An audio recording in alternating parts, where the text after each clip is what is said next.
Assalamualaikum warahmatullahi wabarakatuh. Saudara-saudara, kali ini kita akan membahas kriteria kamus. Pembahasan mengenai kriteria kamus dalam rangka membedakan kamus dengan daftar leksikon yang lain, yang sama-sama merupakan produk leksikografi.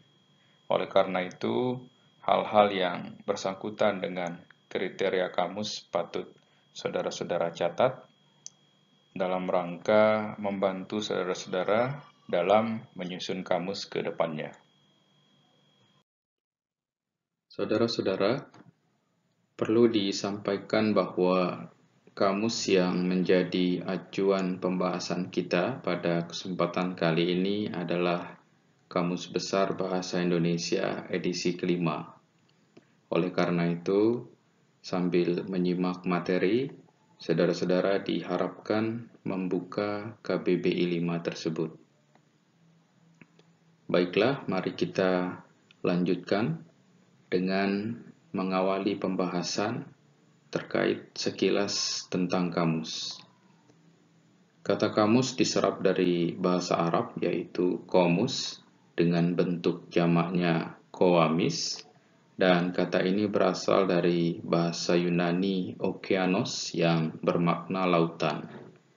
Makna lautan sepertinya merepresentasikan dalam satu produk leksikografi yang kita sebut dengan kamus ini ternyata berisi banyak sekali leksikon atau kosakata di dalamnya.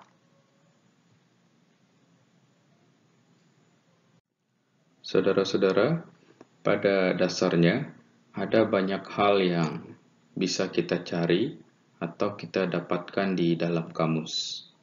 Yang pertama adalah makna atau definisi.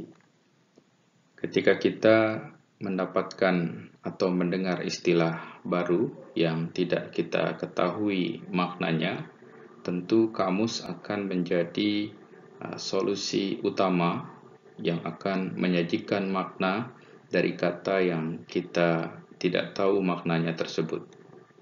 Yang kedua, kamus menyajikan ejaan. Lema yang ada di dalam kamus selalu penulisannya selaras dengan pedoman umum ejaan bahasa Indonesia yang berlaku. Yang ketiga, karena sifatnya yang preskriptif sekaligus deskriptif, kamus juga menyajikan bentuk baku sebuah kata, sekaligus juga menyajikan beberapa bentuk tidak bakunya. Yang keempat, pada sublema kita juga akan disajikan berbagai bentuk turunan yang dimungkinkan, tentunya yang sesuai dengan kaidah yang berlaku di dalam bahasa Indonesia. Bentuknya bisa berupa afiksasi, reduplikasi, atau komposisi. Kemudian yang kelima, secara semantis, termasuk juga yang keenam dan ketujuh, kamus juga menyajikan berbagai bentuk ini. Bisa ada homonim, homograf, atau homofon, bisa juga berupa polisemi, atau peribahasa. Dan tentu kemunculan secara semantis ini bergantung pada data-data tertentu atau lema-lema tertentu yang kita cari. Artinya tidak semua lema menyajikan beberapa hal ini. Dan yang terakhir, yang ke-8, kamus juga menyajikan apa yang kita sebut dengan relasi lema, alias hubungan antara lema yang satu dan lema lainnya. Dalam istilah teknisnya kita menyebutnya dengan rujuk silang. Selanjutnya kita ke definisi kamus. Saudara-saudara, pada berbagai kesempatan, para ahli selalu memberikan definisi kamus dengan kandungan kata kunci berikut ini. Pertama, kamus itu berupa buku rujukan. Yang kedua, kamus selalu berisi informasi tertentu. Yang ketiga, kamus tersusun secara alfabetis. Yang keempat, kamus itu memberikan atau menyajikan contoh penggunaan lemanya. Yang kelima, kamus disajikan bisa dalam bahasa yang sama, misalnya kamus Eka Bahasa, atau dalam bahasa yang berbeda, misalnya kamus Dwi Bahasa.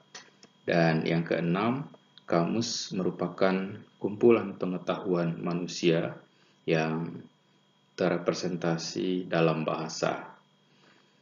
Nah, berdasarkan kata kunci tersebut, kita bisa menyusun definisi kamus yang relatif lengkap, yaitu kamus merupakan dokumen leksikal yang berisi kosakata bahasa, disusun secara alfabetis, dan disertai dengan deskripsi makna kata, cara pengucapan, cara penulisan, cara penggunaan dalam konteks kalimat, serta etimologi kosakata tersebut.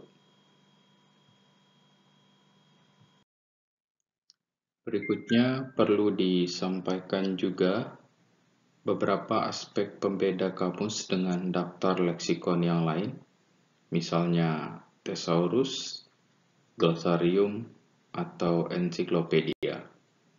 Setidaknya ada 3 aspek pembeda. Yang pertama adalah karakteristik kata yang menjadi lema, yang kedua adalah karakteristik semantik, dan yang ketiga adalah karakteristik kombinasional.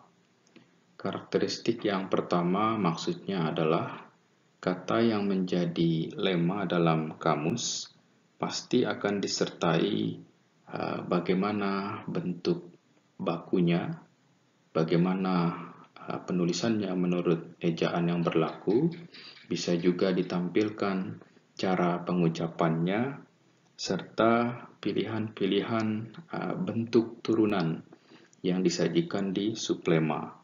Misalnya kalau kita mencari kata tulis atau lema tulis, kita akan mendapati beberapa bentuk turunan, misalnya ada menulis, ada ditulis, ya, bisa menuliskan, dan sebagainya.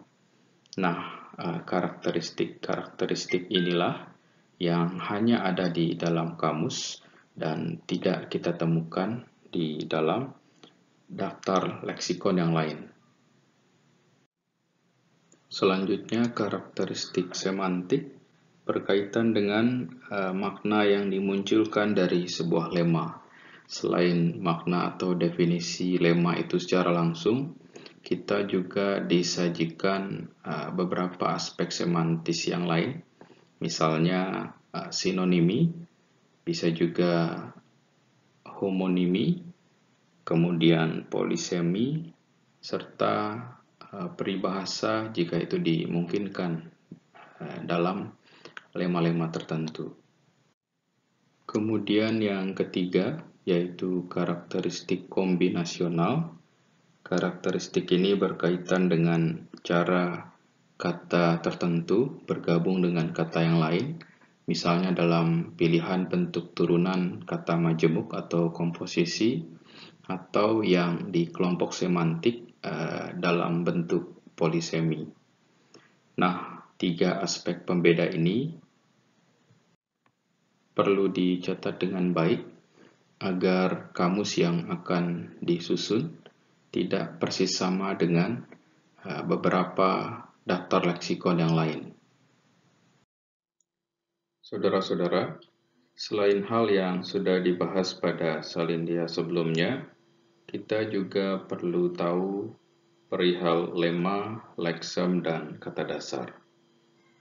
Lema adalah masukan atau entry dalam kamus di luar makna atau definisi. Jadi, kata yang pertama muncul dan bercetak tebal dalam kamus adalah lema. Persoalannya adalah di pikiran banyak orang, lema selalu identik dengan kata dasar, sehingga orang akan menyebut kata dasar sebagai lema. Padahal, istilah yang tepat untuk menyebut data yang mengisi lema adalah leksem. Mengapa demikian? Sesuai pengertiannya, kata dasar adalah kata yang menjadi dasar bentukan kata yang lebih besar. Pengertian ini mengandung dua kenyataan.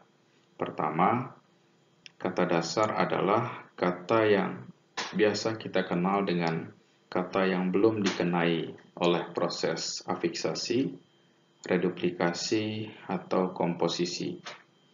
Kedua, kata dasar juga bisa berupa kata yang sudah mendapatkan afiks, misalnya kata mampu yang sudah mendapat konfiks ke-an menjadi kemampuan, dapat menjadi dasar bentukan yang lebih kompleks, seperti berkemampuan. Nah, kenyataan yang kedua ini bertentangan dengan konsep lemma yang seharusnya murni dasar. Oleh karena itu, leksem adalah istilah yang pas atau tepat untuk menyebut data yang mengisi lemma. Berdasarkan pengertiannya, leksem adalah satuan terkecil dalam leksikon yang mendasari berbagai bentuk kata. Contoh leksem dapat kita lihat pada beberapa bentuk seperti menulis, tertulis, ditulis, menuliskan, tulisan, dan lain-lain. Nah, pada bentuk-bentuk tersebut terdapat bentuk yang berulang dan merupakan satuan kecil yang tidak dapat dibagi lagi karena sudah merupakan dasar yang murni dasar. Dengan demikian, karena data yang mengisi lemma merupakan bentuk yang murni dasar, istilah leksem jauh lebih tepat untuk menyebut data tersebut. Selanjutnya, saudara-saudara, kita saat ini berfokus ke inti materi pada kesempatan kali ini, yaitu 7 kriteria kamus, yang pada salindia berikutnya akan diterangkan dengan contoh-contoh yang ada di dalam Kamus Besar Bahasa Indonesia edisi kelima. 7 kriteria kamus yang dimaksud, yang pertama adalah kamus merupakan urutan paragraf yang terpisah. Yang kedua, kamus dirancang sebagai rujukan. Yang ketiga, kamus memiliki 2 struktur. Yang keempat, kamus merupakan seperangkat urutan. Yang kelima, kamus merupakan daftar satuan bahasa. Yang keenam, kamus merupakan buku yang didaktis. Dan yang ketujuh, kamus memuat leksikon yang ada sebelumnya. 7 kriteria kamus ini akan kita bahas satu persatu pada salindia berikutnya. Kriteria yang pertama, kamus merupakan urutan paragraf yang terpisah. Istilah paragraf dalam kamus berbeda jauh dengan istilah paragraf dalam wacana. Paragraf dalam wacana tidak dapat berdiri sendiri, alias wajib berkaitan erat dengan paragraf yang lain secara kohesif dan koheren. Istilah paragraf dalam kamus mengacu pada lemma, sublemma, serta perantinya dalam satu kelompok. Jadi, kita menyebut lemma dan penjelasannya sebagai paragraf. Paragraf atau lemma dalam kamus ini murni berdiri sendiri alias tidak ada hubungannya dengan lemma atau paragraf yang lain. Sebagai contoh, ada lemma absah yang sama sekali tidak ada hubungannya dengan lemma absen. Inilah yang disebut sebagai urutan paragraf yang terpisah. Kriteria kedua, kamus dirancang sebagai rujukan. Maksudnya adalah kamus menjadi rujukan yang dapat menjawab kegundahan pengguna terkait bahasanya. Kegundahan itu dapat bermacam-macam, misalnya dengan membuka kamus, kita dapat mengetahui bahwa bentuk yang benar atau baku adalah respons dan bukan respon. Kita juga dapat mengetahui bahwa bentuk turunan dari dasar pesona yang mendapat imbuhan meng adalah memesona, bukan mempesona. Selain itu, kamus juga memberikan daftar bentuk turunan dari leksom tertentu, sekaligus memberitahu bahwa leksom atau dasar yang tepat dari berbagai bentuk turunan tersebut. Misalnya, sebagaimana yang kita lihat pada lema utang, bukan hutang. Di bawahnya juga sudah terlihat pilihan kata turunan yang dimungkinkan, serta gabungan kata dan peribahasa. Pada kesempatan yang lain, pengguna juga dibantu untuk menentukan makna yang tepat dari kata tertentu agar penggunanya juga dapat tepat dalam berkomunikasi.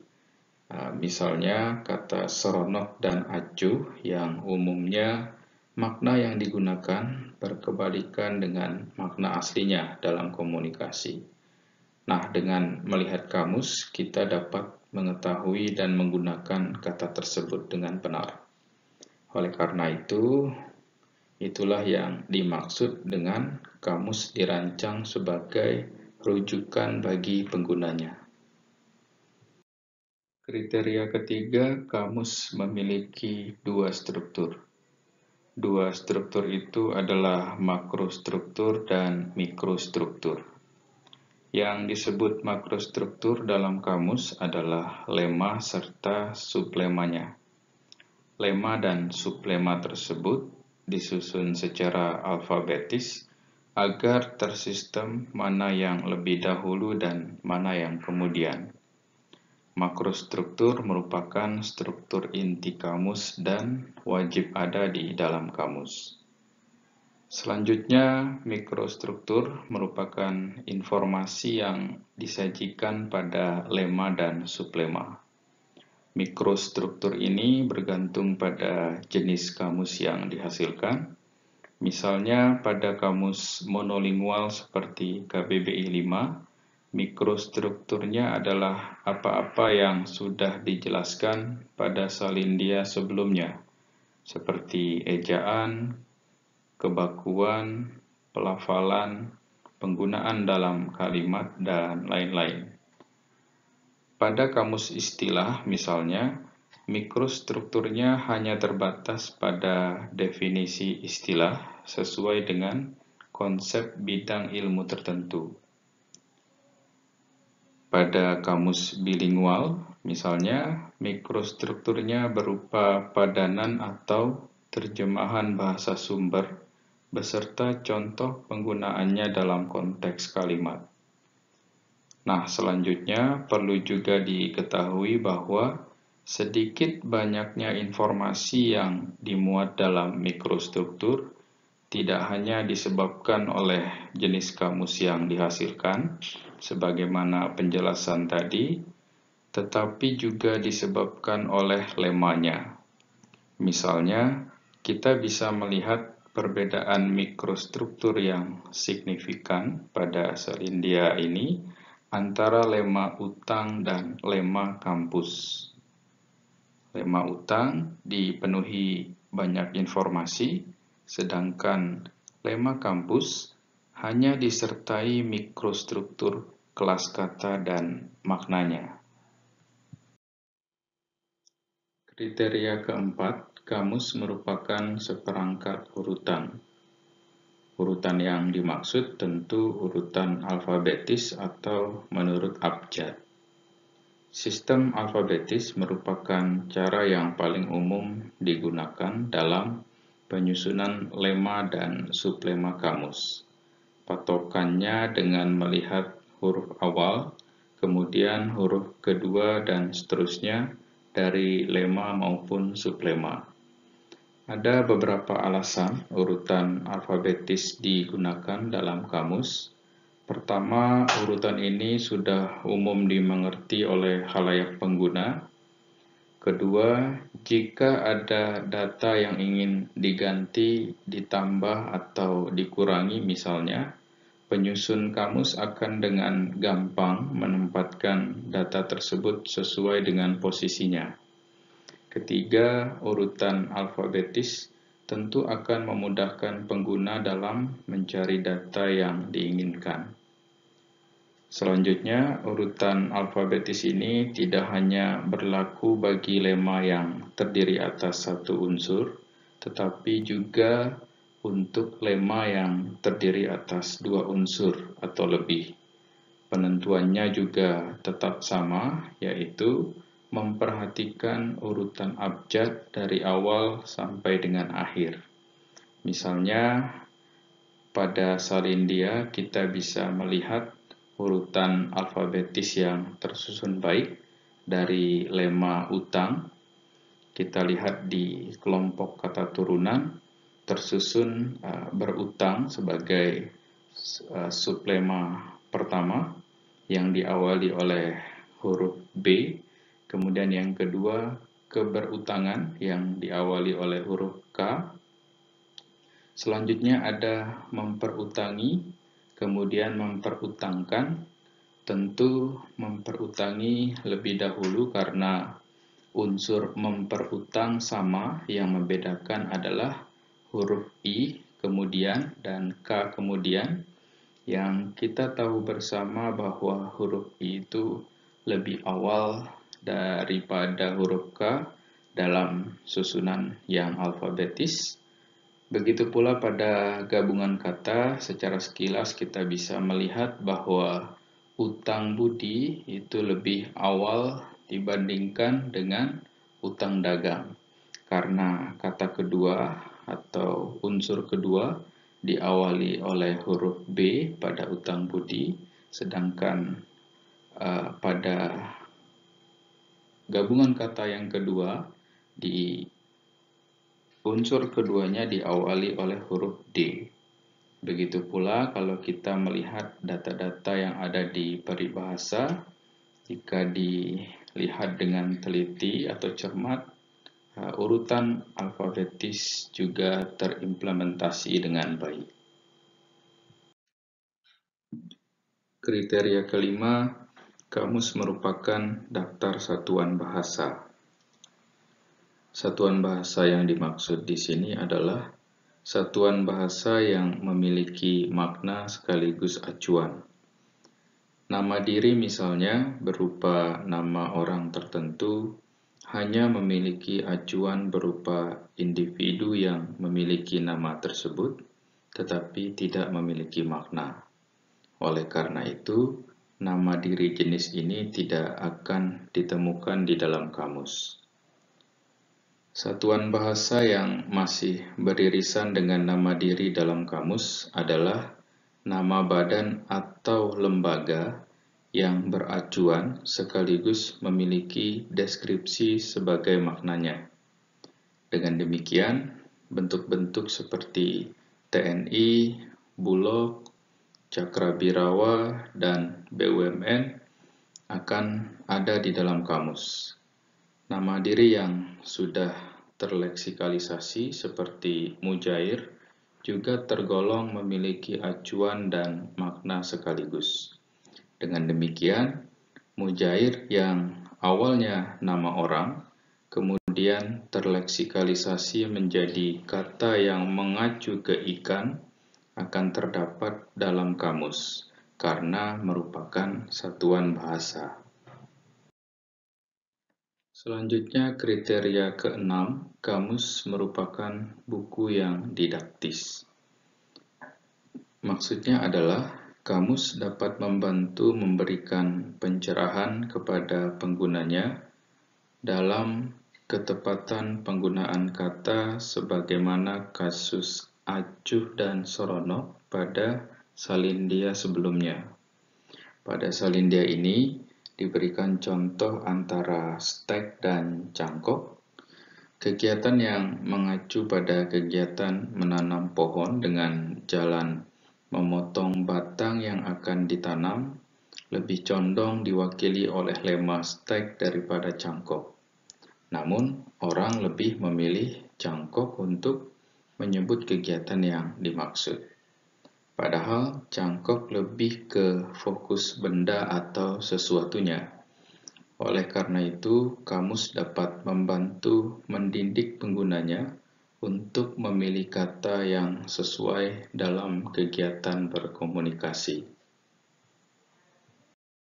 Kriteria terakhir, yaitu kriteria ketujuh, kamus memuat leksikon yang telah ada sebelumnya.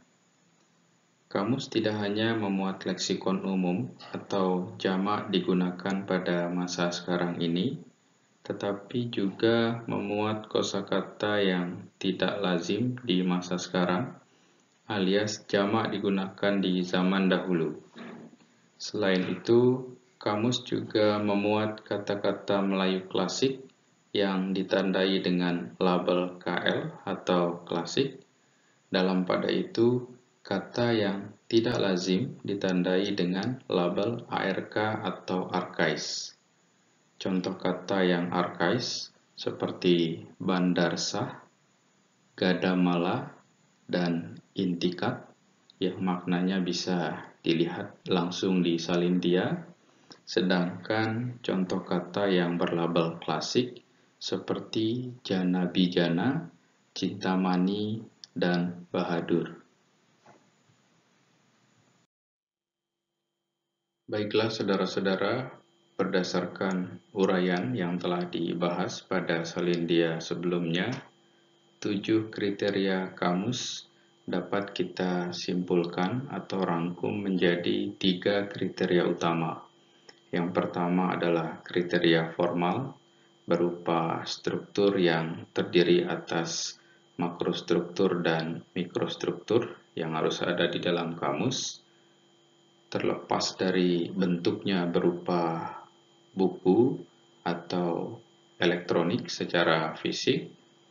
Yang kedua, kriteria isi, yaitu berupa informasi linguistik yang mencakup banyak hal yang tadi sudah dibahas satu persatu, diantaranya pelafalan, ejaan, kategori kelas kata, informasi morfologis, etimologi, makna, dan seterusnya. Dan yang ketiga, kriteria fungsi yang terdiri atas 3 hal. Yang pertama, kamus sebagai media perekam leksikon bahasa. Yang kedua, kamus bisa menjadi rujukan kesenjangan pengetahuan penggunanya. Dan yang ketiga, kamus bisa menentukan keberterimaan atau ketidakberterimaan data-data dalam bahasa yang bersangkutan.